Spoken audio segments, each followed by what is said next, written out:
Hello everybody and welcome back. So today is first progress into making it back to looking like a bike again. So today we are going to put the basic chassis together. So I've just got the frame loosely sat on here just so I could get everything on the bench to show you what's going on, but we're effectively going to put the frame, the engine and the swing arm together. I've got a shock just for building the bike up, and that's because I've got a O-lins to go in. I just need to get this set up to my weight because it's a standard shock. What we're going to be doing is putting the swing arm into the frame, then drop that on, bolt the frame on. We'll then stick the inlet manifolds on because we'll have access to do that. The lower expansion tank will go on. We'll then get the bearings into the steering stem adjuster, and then we'll drop the yokes in to the front here as well and do all of those up as well. So quite a lot of work to do today, but it starts bringing the bike back to looking like a bike. These are enclosed areas for this, for these let's show you down here, for the little spindles or collars for the swing arm on both sides have a little protrusion. So you got that one there, as you can see, that just sticks out, and this one here, and they locate the swing arm within the frame. Okay, but because of the clearance that sits between the frame and the engine, you have to put the swing arm loosely in first and then lower it all over. So what I tend to do is I put the front bolt in, pivot the frame up to get the space, and then drop the swing arm in and then drop it all back down. Okay, so let's go ahead and do that.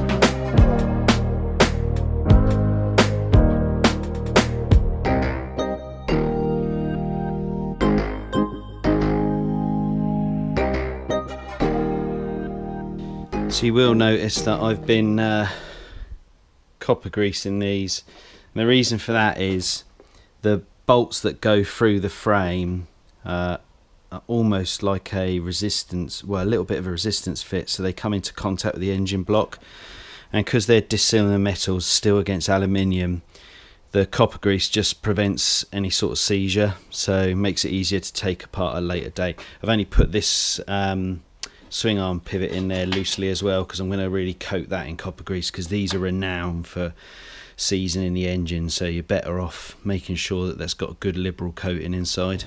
Okay, let's get back on with fitting this.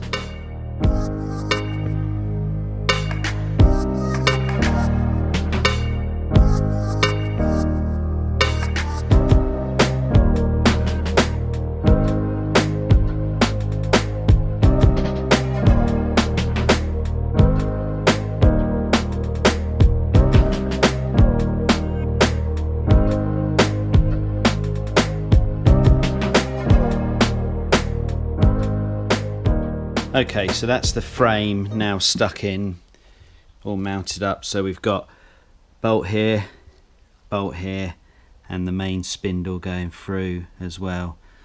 Keep that, so that copper grease will keep that nice and free to rotate. The good thing to do if you're keen on your maintenance for your sort of 748s, 916s, 996s and 998s, every once in a while take this out and clean it up, re-grease it, put it back in, and it will stop it seizing. It's supposed to be a service schedule item, but you'll quite often find dealers don't do it, and believe me, having had to have knocked a few of these out where they've seized in, it is not a job you want to be doing. Okay, so let's get our shock all mounted up. So what we're going to do is put in our linkage, which goes in just here. Again, we'll just leave everything loose and torque up in a second, and we'll just mount in our shock for now as well. So we're just going to stick our scabby little shower unit in, just so that we've got everything lined up. Okay, let's go ahead and do that now.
Okay, so you would have seen I initially put the shock on round the wrong way, so I had to quickly whiz the bolt out and put that back round before I connected it up. I also torqued this bolt up when I first put it in. The reason for that is, as you can see now, you can't get a clear access to it once it's put in. So if you are removing your swing arm and then putting it all back together, do this bolt first before you do anything else, otherwise you're not going to be able to get into it. What we need to do now is we're going to just torque everything up. So we've got one engine bolt, two engine bolts, swing arm spindle, the pivot point for the suspension, the pivot point for the rocker arm, and then the rear suspension unit pivot bolt as well. So these are both 42 newton meters, 42 newton meters, 42 newton meters. Okay, so let's do those up now.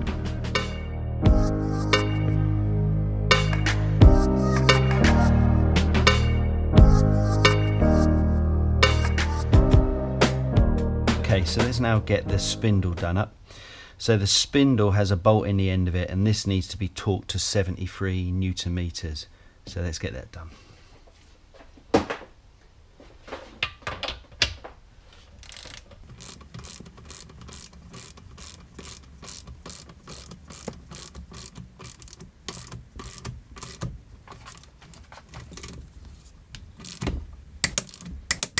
Okay, next thing to do, engine bolts, and these are done to 44 newton meters. There's a nut on each end, and they are 15 mil. So let's get those done.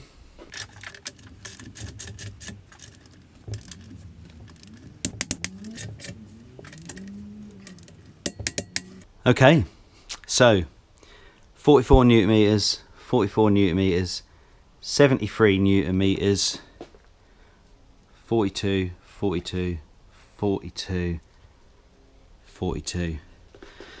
And that is our basic frame and chassis setup. So everything is now put in. So swing arm is on, our adjuster, a temporary shock, because we'll stick the nice proper one in. It's just so we can get everything built up, and the engine's in. It's starting to look like a bike. So next thing to do is get the steering tube stem in, which needs new bearings. So that and the stem have been in the freezer for a little while, so let's go get them and do that.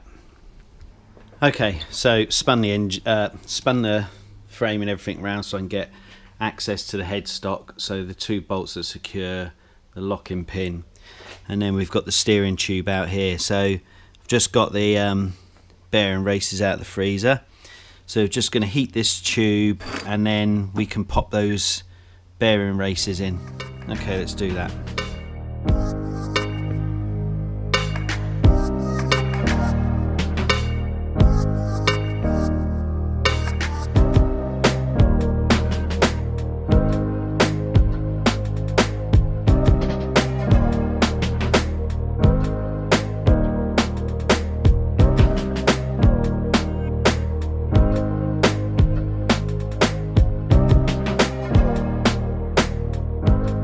Okay, so bottom bearings in.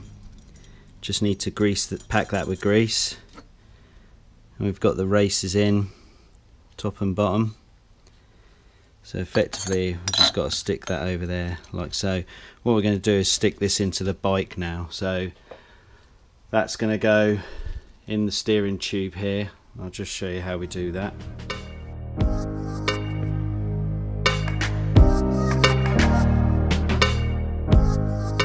Okay, so now that the tube's in, I tend to like to run it to the rear. Okay, the key piece you've got to be careful about is this hole. It's got to be perfectly aligned because this bolt is only aluminium, so it needs to go in without any restricted access. So I'm just going to lock that in now.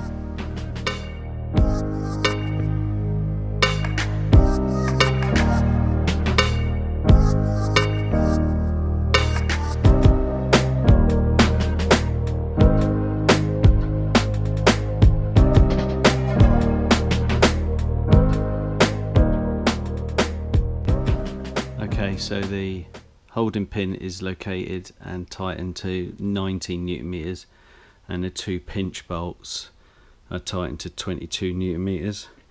They then also have a washer go in, and then this circlip. So let me just get on and do those as well. Okay, and you can just see there now, that's the setup. So that stops that screw backing out.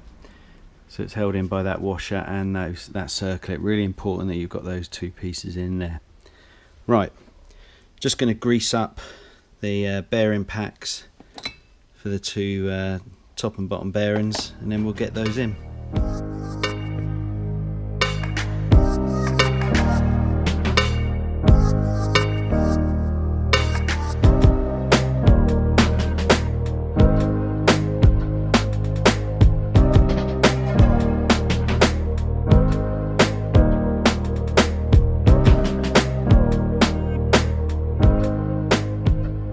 Okay, so that last piece that I've just done there, just secured down the top yoke nut or the steering stem nut.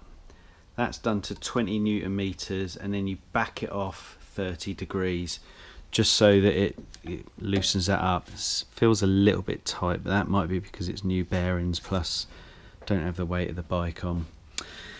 I also stuck on the inlet manifolds just to get them out of the way, and the water tank, or sorry, the expansion tank, which sits on the horizontal manifold. So that's all in. So we've got the basics of the chassis together. The next video we're going to be starting to get the loom in. I'm going to reattach the original subframe because I'm hoping to get a new one made, and then we'll make sure that we get the loom laid out. I've just got a couple of jobs to do on my RS250, so we can get that off the bench, and then we'll transfer the Duke onto the bench and start finishing that off. But it's starting to come together. It's starting to look like a motorbike, albeit a very naked motorbike at the moment. So I hope you enjoyed that video. If you did, give us a like. If you've got any questions, comments, stick them in the section down below and I'll answer them if I can. And if you're not a subscriber, we'll welcome new subscribers and look forward to you joining the channel.